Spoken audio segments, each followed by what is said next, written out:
नमस्कार। भाषा प्रौद्योगिकी का परिचय पाठ्यक्रम के अंतर्गत आरंभिक परिचयात्मक मॉड्यूल्स के अंतर्गत हम सूचना एवं संचार प्रौद्योगिकी के संबंध में जानकारी हासिल कर रहे हैं और सूचना एवं संचार प्रौद्योगिकी के संबंध में हमने अभी तक उसकी अवधारणा, परिभाषाएं और उसके उपयोगी के क्षेत्रों के संबंध में जानकारी हासिल की थी। और सूचना एवं संचार प्रौद्योगिकी का विभिन्न क्षेत्रों में प्रयोग के संबंध में जानकारी के बाद हम अभी शिक्षा के क्षेत्र में आईसीटी के प्रयोग के संबंध में जानकारी हासिल करेंगे। सबसे पहले शिक्षा के क्षेत्र में आईसीटी के प्रयोग के स्वरूप के बारे में थोड़ी सी जानकारी हम हासिल करेंगे। साथ ही साथ शैक्षिक दृष्टि से आईसीटी के जो अभिलक्षण हैं तो उन अभिलक्षणों की जानकारी हासिल करेंगे और आईसीटी संबंधी किस प्रकार की कुशलताएं हमें ज़रूरत है तो शिक्षण के क्षेत्र में उसकी भी हम जानकारी हासिल करेंगे। तो भारतीय परिवेश में शिक्षा के क्षेत्र में प्रौद्योगिकी का उपयोग के कई लाभ हैं।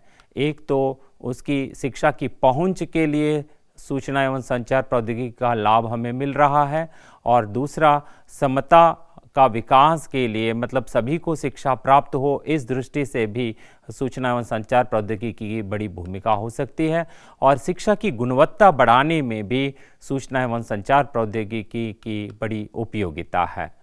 तो शिक्षा के क्षेत्र में सूचना एवं संचार प्रौद्योगिकी की उपयोगिता के संबंध में हम जानकारी हासिल करेंगे।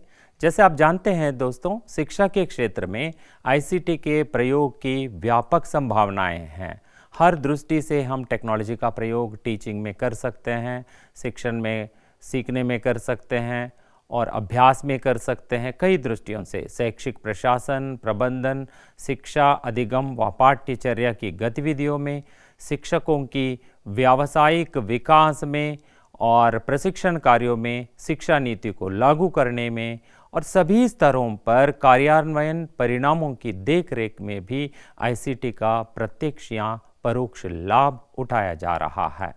और शिक्षा के क्षेत्र में सुधार करने के लिए आईसीटी का बड़ा योगदान हो सकता है और सामग्री निर्माण में, सहायक सामग्री बनाने में, शिक्षण प्रविधि के विकास में आदि में आईसीटी की युक्तियों, तकनीकों, औजारों का प्रयोग बढ़ चढ़कर हो रहा है। दूरस्थ शिक्षण में तथा ई शिक्षा में भी काफ़ी फ़ायदा मिला है और आजकल ऑनलाइन शिक्षण की परिकल्पना भी विकसित होकर साकार हो पा रही है। और शिक्षण तथा अनुसंधान के क्षेत्र में पुस्तकालयीन सेवाओं में बड़ी क्रांति आई है। तो हम आज डिजिटल पुस्तकालय, ई पुस्तकालय, ऑनलाइन पुस्तकालय आदि की परिकल्पनाओं का प्रयोग कर पा रहे हैं। मतलब हमें डिजिटल पुस्तकालय का घर बैठे या अपने मोबाइल पर भी एक्सेस कर पा रहे हैं। तो हम ये समझने की कोशिश करेंगे, ये जो सूचना एवं संचार प्रौद्योगिकी जिसका विकास हुआ है, शैक्षिक दृष्टि से इसके कौन से अभिलक्षण विकसित हुए हैं। तो आईसीटी के साकार व निराकार, मतलब आभासी रूप भी हैं। साकार रूप में भौतिक साधन है और उनसे संबद्ध सॉफ्टवेयरों को भी हम मान सकते हैं और निराकार रूप में इंटरनेट, मतलब अंतर्जाल की वजह से साकार विश्वव्यापी वेब है जिसके कोई बड़े भौतिक साधन व व्यवस्था प्रयोक्ता के सामने मोटे तौर पर नज़र नहीं आते हैं, सीधा कंप्यूटर पे उनको वे पाते हैं। तो इनको हम निराकार रूप में हम मानेंगे। सूचना एवं संचार प्रौद्योगिकी के साकार प्रयोग के साधन कंप्यूटर और इंटरनेट है। तो इनमें पाठ, चित्र, ध्वनि, चलित दृश्य, वीडियो, क्रमादेशित जीवंत दृश्य अर्थात एनिमेशन आदि कई रूपों में प्रयोग की सुविधाएं हैं। तो इन तमाम सुविधाओं का प्रयोग करते हुए शिक्षण कार्य में आईसीटी का उपयोग करने के लिए शिक्षकों के पास इससे संबंधित कौशलों की बड़ी ज़रूरत होती है। तो इन सुविधाओं को मल्टीमीडिया की संज्ञा भी दी जाती है। बहुमाध्यम की सुविधाओं से कई युक्तियां विकसित हुई हैं जिनमें कंप्यूटर, लैपटॉप और इनके अलावा कई हस्तचालित युक्तियां यथा टैबलेट, स्मार्टफोन आदि इसमें शामिल हैं। तो साकार निराकार दोनों रूपों में प्रयुक्त आईसीटी के जो भी अभिलक्षण हैं तो उनमें हम उनसे संबंधित जानकारी हम हासिल करने की कोशिश करेंगे। तो शैक्षिक दृष्टि से आईसीटी के कुछ मुख्य अभिलक्षणों में अधिगम क्षमता, मतलब कंप्यूटर की अपनी अधिगम क्षमता है। कई प्रकार के कार्य हम करते समय वो अपने आप कुछ चीज़ें समझकर हमें उस दिशा में काम करने के लिए सहूलियत कंप्यूटर से मिलता रहता है। और दूसरा, जैसे मल्टीमीडिया की एबिलिटी है, इसमें बहुमाध्यम क्षमता है। तो इसमें हम text, sound, image, video, audio सभी प्रकार से हम लोग प्रयोग करते हैं, एनिमेशंस वगैरह। तो इसमें बहुमाध्यम क्षमता है। तो ये क्षमता की वजह से ही हम शैक्षिक क्षेत्र में, शिक्षा के क्षेत्र में बढ़ चढ़कर इसका प्रयोग हम कर रहे हैं। तो दूसरी, इसमें कलात्मकता का गुण भी है, सौंदर्य बोधपरकता भी है इसमें। तो उस सेंस से हम लोग जो भी इसमें कार्यक्रम मतलब जो भी बनाते हैं उसमें सौंदर्य की दृष्टि को भी बनाए रखते हैं। और जो भी समस्याएं हमें इस क्षेत्र की उत्पन्न होती हैं तो उन समस्याओं के समाधान की क्षमता भी इसमें है। और सूचना संप्रेषण और उनकी खोज एवं पुनः प्राप्ति, मतलब जो भी कम्युनिकेशंस हम भेजना चाहते हैं और उनको खोजना चाहते हैं और उनको पुनः पाना चाहते हैं, ये सब उसमें संभव है। और आईसीटी के कुछ और ऐसे अभिलक्षणों में, एक तो विश्वसनीयता, कंप्यूटर पर हम जो काम करते हैं विश्वसनीयता पूर्वक हम उसका प्रयोग कर सकते हैं। और कंप्यूटर की एक और विशेषता है, विशेषकर आईसीटी की दृष्टि से अंतरक्रियात्मकता संभव है। हम एक पोस्टिंग देते हैं, कहीं विद्यार्थी पढ़कर उस पर अपनी प्रतिक्रिया दे सकते हैं। तो इस प्रकार तो अंतःक्रियात्मकता संभव है। दूसरी, रचनात्मकता, विद्यार्थी सीखने के जो सबसे महत्वपूर्ण सीखने की जो विधि है वो रचनात्मक विधि है, मतलब काम करते हुए सीखेंगे तो क्रिएटिविटी की इसमें बड़ी संभावना है। और दूसरा, विश्लेषणात्मक क्षमता भी है आईसीटी में। और स्वचालन सबसे बड़ी क्षमता है इसकी, कुछ प्रोग्राम बना के तो उसको अपने आप चलने के लिए तैयार किया जा सकता है। और नेटवर्किंग जो है तो एक बड़ी विशेषता है।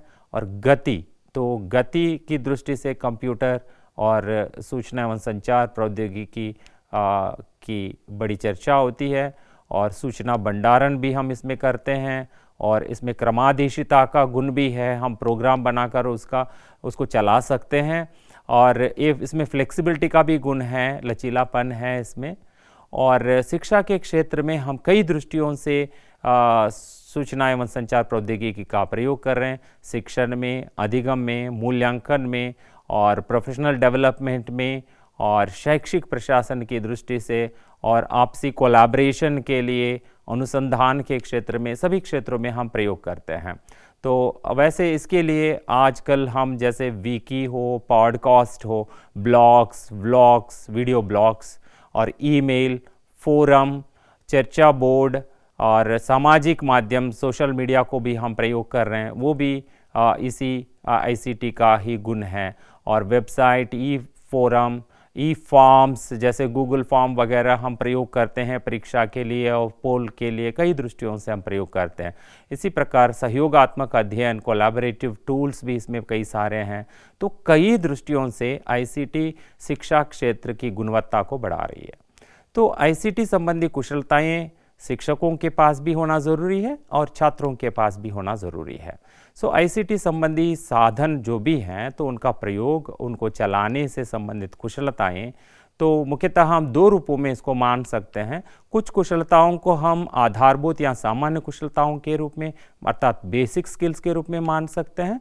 और दूसरी जो है एडवांस्ड स्किल्स के रूप में, आईसीटी संबंधित एडवांस्ड स्किल्स के रूप में हम मानते हैं। सो आईसीटी की सामान्य या आधारभूत कुशलताओं की संज्ञा उन कुशलताओं को दी जाती है जिसमें आईसीटी संबंधी साधनों का प्रयोग और उनके हार्डवेयर यानी यंत्र सामग्री और सॉफ्टवेयर मानी प्रक्रिया सामग्री संबंधी सामान्य ज्ञान और उनका प्रयोग, प्रचालन प्रणालियाँ, जालक्रम, सामान्य शब्द संसाधन, वर्ड प्रोसेसिंग, संचालन, विचरण आदि कुशलताएं इसमें शामिल हो जाती हैं। सो आईसीटी के परिवेश में यानी आईसीटी युक्तियों के प्रयोग के लिए विकसित युक्तियों, सामग्रियों के प्रयोग की दक्षता भी इसमें शामिल होती है। सो ऐसे संसाधनों में वेब 2.0 आधारित कई प्रकार के औजार ऑनलाइन तार पर और ऑफलाइन तार के बाहर प्रयोग के लिए उपलब्ध है। आईसीटी संबंधी उन्नत कुशलताओं में प्रोग्रामिंग, क्रमादेशन करना और एनिमेशन करना, डेटाबेस बनाना और अनुप्रयोग करना, मल्टीमीडिया बहुमाध्यम सामग्री का निर्माण करना, उनका संपादन करना, ये सब आईसीटी संबंधी कुछ उन्नत कुशलताओं में शामिल होती हैं। तो आजकल इनके लिए भी कई सारे ऐसे सॉफ्टवेयर विकसित हुए हैं तो जिनकी वजह से आसानी से तो एक औसत कंप्यूटर ज्ञान रखने वाला विद्यार्थी भी इनका प्रयोग आज कर पा रहा है। और शिक्षण कार्य में आईसीटी के प्रयोग के लिए शिक्षकों में इस प्रकार की कई सारी कुशलताओं की अपेक्षा होती है और शिक्षार्थी मतलब विद्यार्थी भी ऐसी आईसीटी आधारित अपने अधिगम कार्य, सीखने से संबंधित कार्यों में ऐसी कुशलताओं से वे सफल हो सकते हैं। और आईसीटी आधारित स्रोतों के विकास के लिए उन्नत कुशलताओं की भी ज़रूरत होती है। और आजकल हम AR, VR, MR की बात करते हैं, जिसको हम ऑगमेंटेड रियलिटी, वर्चुअल रियलिटी और मिक्स्ड रियलिटी कहते हैं। इससे संबंधित जो भी साधन विकसित हुए हैं तो इनसे शिक्षा के क्षेत्र में बहुत बड़ी क्रांति पैदा हो रही है और भविष्य निश्चित रूप से तो इनका प्रयोग करते हुए तो शिक्षण जगत में बड़ी गुणवत्ता विकसित होने की संभावना है। तो घर बैठे आज हम शिक्षा हासिल कर पा रहे हैं और कोरोना महामारी के दौरान हमने ऑनलाइन में शिक्षा हासिल की थी। इससे संबंधित कई साधन विकसित हुए हैं और इन तमाम साधनों में आज भारत की राष्ट्रीय शिक्षा नीति 2020 में भारतीय भाषाओं के माध्यम से शिक्षा की बात कही गई है। तो इस प्रकार तमाम भाषाएं हम प्रयोग करने के लिए आईसीटी की सुविधाएं विकसित हुई हैं। तो भाषा विज्ञान के विद्यार्थी के रूप में हमने अभी तक आईसीटी के संबंध में मतलब सूचना एवं संचार प्रौद्योगिकी के संबंध में जो परिचय हासिल किया, निश्चित रूप से तो इसका ज्ञान हमें आगे भाषा प्रौद्योगिकी के संबंधी उन्नत ज्ञान हासिल करने में उपयोगी होगा।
दोस्तों, हमने 3 अलग अलग वीडियो में आईसीटी से संबंधित विस्तृत जानकारी हासिल की है। तो आगे हम तो अन्य कुछ और मूलभूत विषयों की जानकारी हासिल करने के बाद हम भाषा प्रौद्योगिकी के संबंध में विस्तृत ज्ञान हासिल करने की कोशिश करेंगे। तब तक मिलेंगे। धन्यवाद।